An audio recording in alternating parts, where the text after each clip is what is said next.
Hello, everyone. Wonderful to be with you today, even if only virtually. You're here with me in the Another Story basement, aka the dungeon, surrounded by books, obviously. And I thought this would be a good place to give you my picks for secondary. I thought I'd start with some nonfiction. First, there's Black in School by Habiba Cooper Diallo. And it's kind of like a memoir. It's basically Habiba's experiences growing up and going to school in Canada as a black student.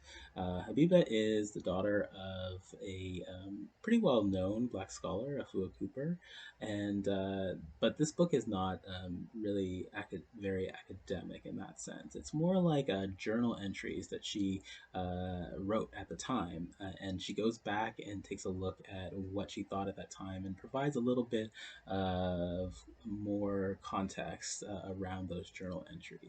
So it's really good at exploring the different experiences a Black student might face in Canada, different experiences of racism, microaggressions from both. Fellow students and from teachers, how they feel about different parts of the curriculum. I think it's just a great book for you to read if you want to take a look at that, get a sense of that perspective. But also, I think it'd be really helpful for Black students to read to feel a little bit seen. So that is hashtag Black in School by Habiba Cooper Diallo. The next book is more of a typical memoir. It's called Unreconciled by Jesse Wente. Uh, Family, Truth, and Indigenous Resistance. So, this is all about Jesse's experience growing up as Indigenous person in Canada. Jesse Wente is a pretty well known film critic and also has been on the CBC for quite a long time. So, you're probably already a little familiar with him, or at least his voice. And he does a really good job of conveying his own experiences as a youth and growing up in Canada, and he also manages to connect his experiences through his life to larger issues, as the title suggests, of Indigenous resistance, larger facts of systemic racism. He is really good at weaving those in and out throughout these very readable chapters. So that is Unreconciled, Family, Truth, and Indigenous Resistance by Jesse Wente. The next book is nonfiction, but it's presented in comic book form. It's 500 Years of Indigenous Resistance by Gord Hill. So, this is a graphic novel or comic book that basically goes through the history of Indigenous resistance from in the Americas, from like the Aztecs and the Mayans up into other places in North America, in like Pontiac's War, into the Oka Crisis, and then for even closer to today with issues like Idle No More. And it's all told from an Indigenous perspective.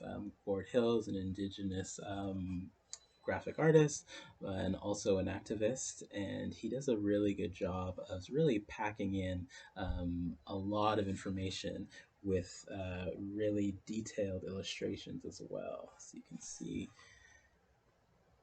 there's a lot of information in here that I found very useful, and I'm sure you and your students will find it useful as well.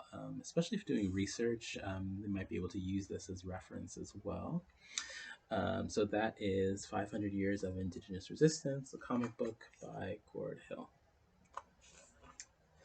So I'm going to shift gears now and go into fiction.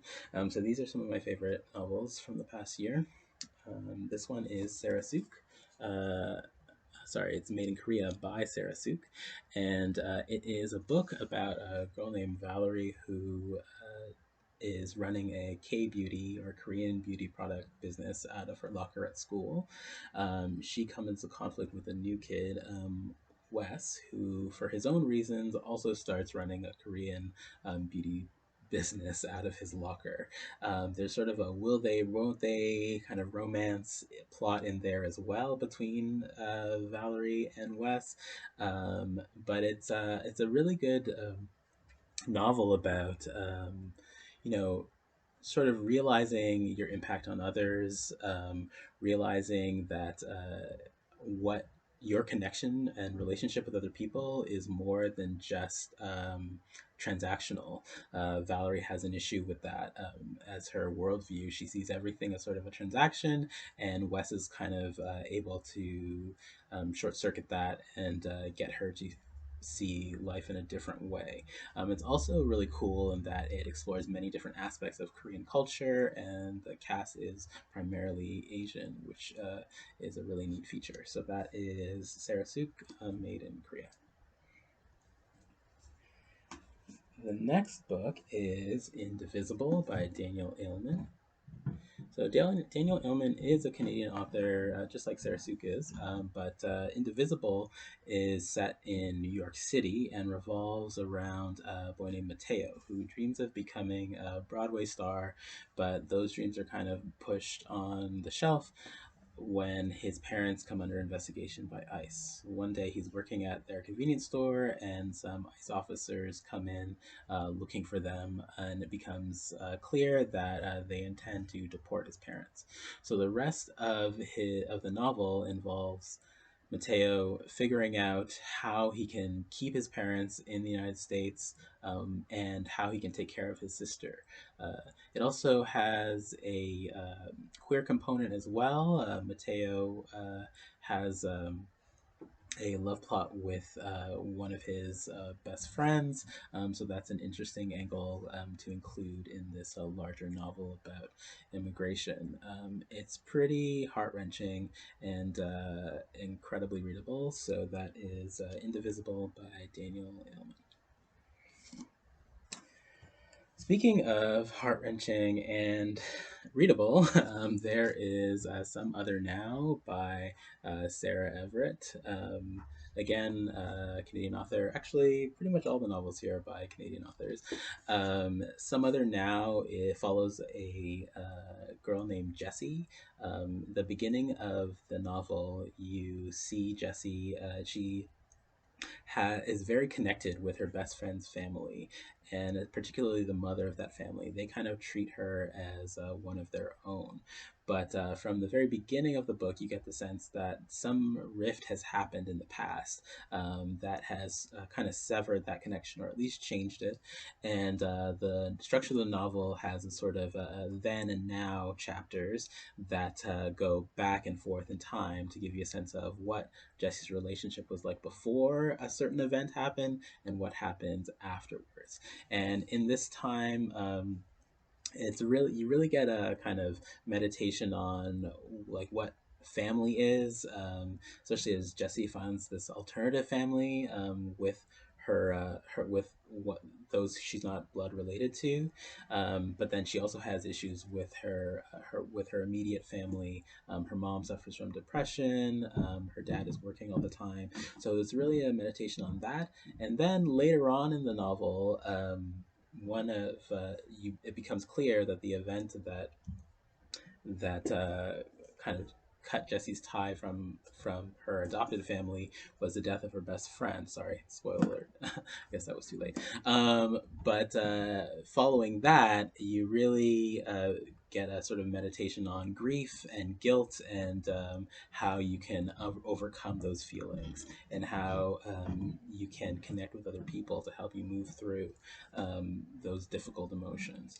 So that is Some Other Now by Sarah Everett. And last but definitely not least is Bruised by Tanya Boteju. And Bruised is a novel about Daya. She's kind of at the beginning of the book, very freshly orphaned, essentially. Her parents die in a car accident that she was in, but she survived.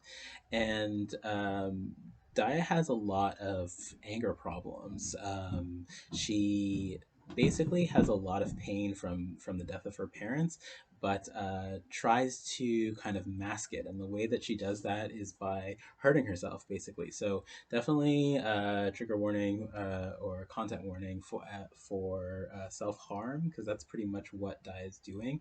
She's hurting herself to kind of mask her emotions, and she becomes really attracted to the sport of roller derby because she thinks that that's the perfect way that she can, play a sport, but then also get this sort of bruising in that will help her cope with her pain. Um, During this period of learning roller derby, she ends up in a kind of relationship with the one of the coaches of the team, and she discovers that roller derby is more than just bruising. It involves cooperation, collaboration, and connecting with people, and that ends up allowing her to kind of open up more and figure out other ways of dealing with her pain besides self harm.